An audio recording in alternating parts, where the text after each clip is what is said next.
Então, pessoal, tudo bem? Meu nome é Eduardo Machado. Estou aqui mais uma vez para fazer análise de notícias do STJ, que são divulgadas no site, no próprio site do STJ. Mas primeiramente queria falar para vocês que o nosso canal é dividido em 3 playlists. A primeira, na letra da lei, vou deixar o card aqui, vai aparecer o card aqui. É a letra seca em vídeo e áudio, para você fazer a leitura e a audição dessas leis.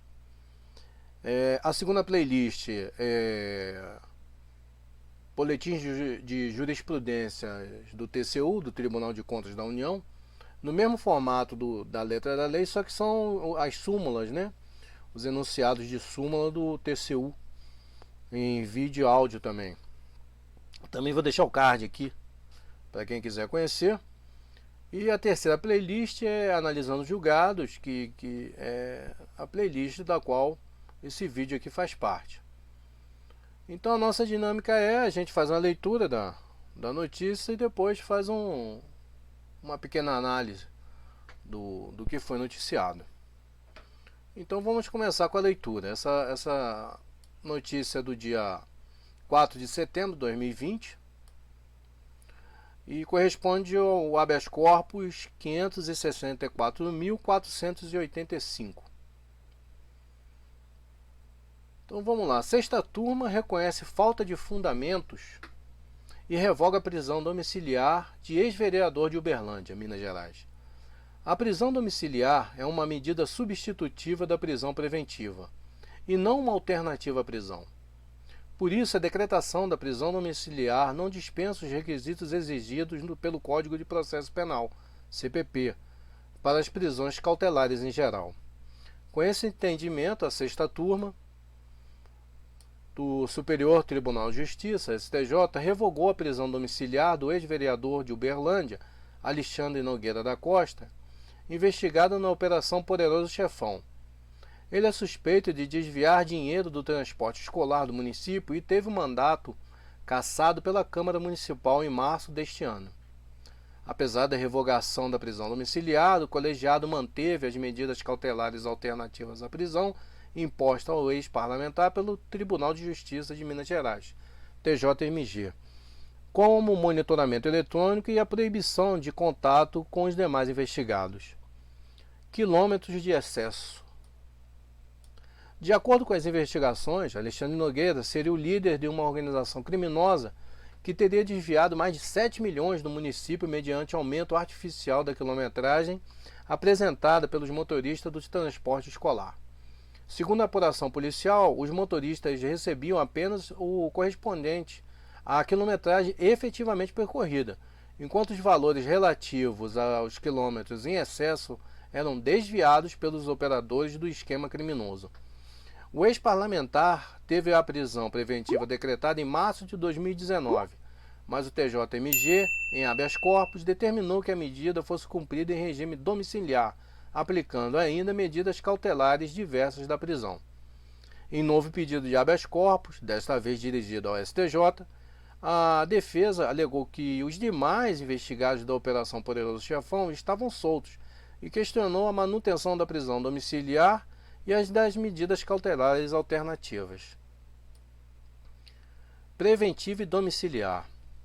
Relator do pedido, ministro Sebastião Reis Júnior, apontou que, ao impor as medidas cautelares distintas da prisão, o TJMG fundamentou-as adequadamente na gravidade dos delitos e no risco de reiteração das condutas, tendo em vista que os fatos denunciados teriam perdurado por mais de uma década. Entretanto, o ministro destacou que o Tribunal Mineiro decretou a prisão domiciliar, apesar de ter reconhecido a ausência de razões para manter a preventiva. Da decisão do TJMG consta que a gravidade dos fatos não é suficiente para a manutenção da prisão preventiva, a qual não se mostra imprescindível para a garantia da ordem pública e o bom andamento do processo. Sebastião Reis Júnior lembrou que a prisão domiciliar é uma forma de cumprimento da prisão preventiva e não uma medida alternativa à prisão. Nesse sentido, destacou: o julgador deve analisar os pressupostos dos artigos 311 e 312 do CPP para a prisão cautelar e, caso presente, poderá determinar o seu cumprimento em domicílio desde que configurada uma das hipóteses do 318 do Código. Por outro lado, ressaltou o relator, as medidas cautelares diversas da prisão elencadas no artigo 319 são cabíveis apenas quando não estão presentes os requisitos para a prisão preventiva, mas ainda há necessidade de acautelamento. Segundo o ministro, os requisitos para a decretação da prisão não foram observados pelo Tribunal Mineiro.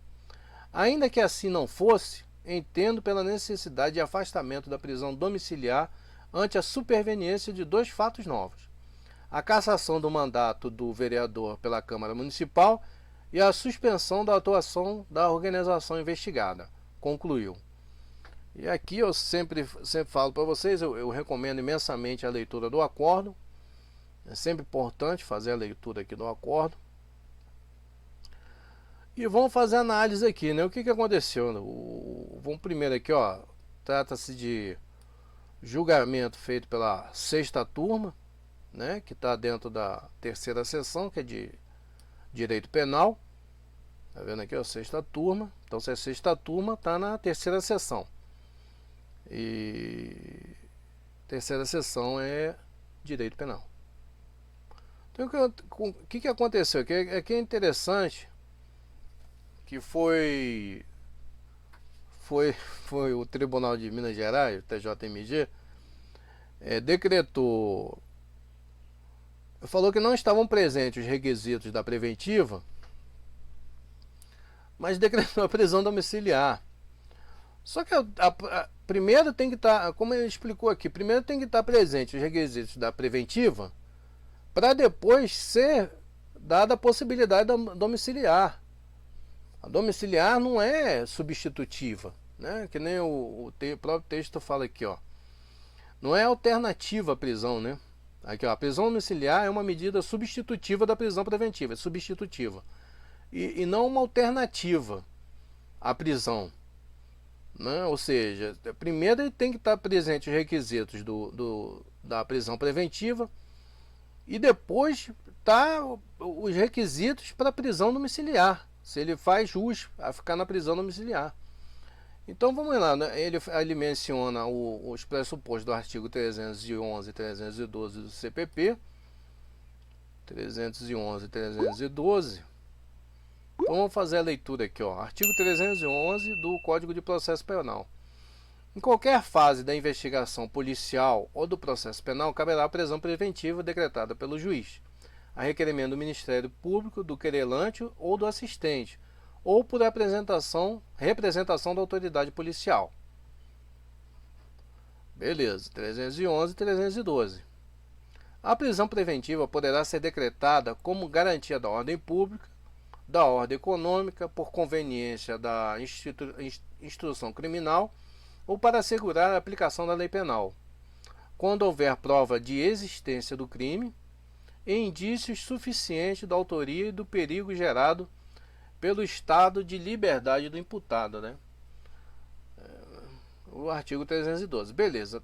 Estando esses requisitos, 311 e 312, aí é decretada a prisão preventiva da pessoa. Beleza. Aí vamos lá no 318.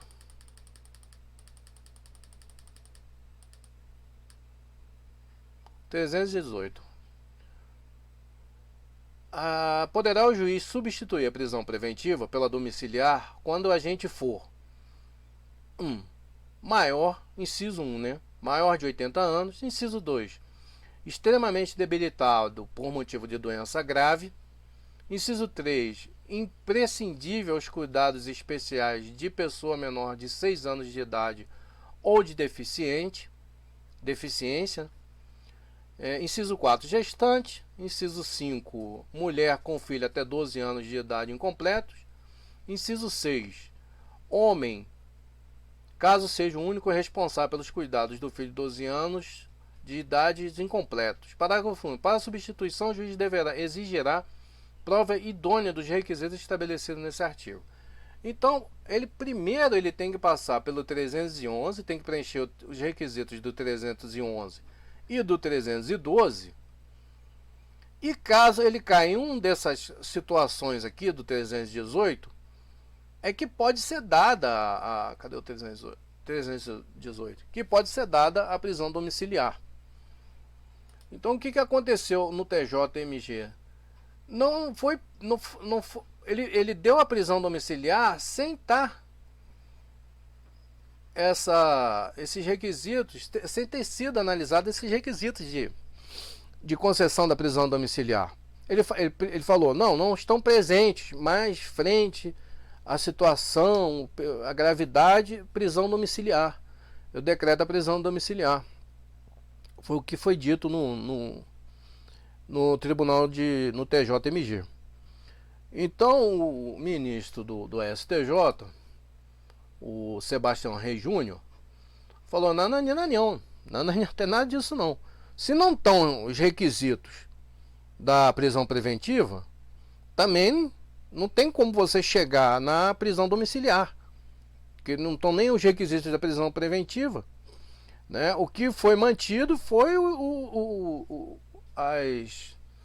as cautelares diversas da prisão, né? Essas foram mantidas, mas a prisão preventiva estava completamente irregular, porque o próprio tribunal já tinha falado que não tinha os requisitos, porém decretava prisão domiciliar. Porra, que é isso, né? Que é isso? A prisão domiciliar, não é um tipo, ela é uma alternativa, não é um tipo de prisão. Então, preenchidos os requisitos da prisão preventiva, o que deve ficar marcado aqui nessa análise primeiro tem que preencher os requisitos da prisão preventiva. Vai ser decretada a prisão preventiva por causa está ameaçando testemunha, né? Está influindo no processo. Aí beleza.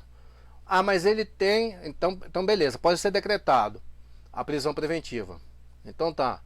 Mas ele tem 83 anos. Tem 83 anos, então ele vai lá no 318. Ele se encaixa no 318. Já que ele é maior de 80 anos. E já que ele é maior de 80 anos, aí sim, essa prisão preventiva pode ser convertida em prisão domiciliar, por causa da idade, que é um dos requisitos. Preencheu os requisitos da prisão preventiva, 311 e 312, beleza. Vamos supor, só que a pessoa é uma mulher. Ela é a única responsável por uma criança de 4 anos de idade. Né? E claro, né, não tem relação, a prisão preventiva não tem relação com a criança, ou seja, ela não está na prisão preventiva porque ela tentou matar a criança ou tentou envenenar ou coisa parecida. Claro que não é isso, né? Não tem relação, até isso já foi julgado, já foi analisado pelo tribunal. Então, se não tem relação, a criança pode, a prisão preventiva não tem relação com a maternidade ali, a questão de ser mãe, né? Na proximidade disso não tem, né? Até no tráfico de drogas isso já foi julgado, que não tinha nada a ver, já uma vez que ela não traficava dentro de casa, né, essas coisas. Então, ela tinha uma criança pequena, até a pessoa apareceu os requisitos foram preenchidos os requisitos da preventiva, porém ela tem uma criança de 4 anos. É uma mulher e ela é a única responsável por essa criança, né? Então o que acontece? Prisão preventiva convertida em domiciliar, né? Ela não é autônoma, não é a prisão domiciliar nesse caso, ela não é autônoma, né? Ela substitui a prisão preventiva por um daqueles fatores lá do 318. Entende? Foi isso que aconteceu. O tribunal deu sem estar preenchido qualquer requisito daquele do 318. Então foi revogada essa prisão preventiva, né? Foi revogada domiciliar, porque na verdade foi revogada domiciliar porque não tinha fundamento na preventiva, já que a própria preventiva não tinha fundamento, porém o STJ manteve as cautelares diversas da prisão.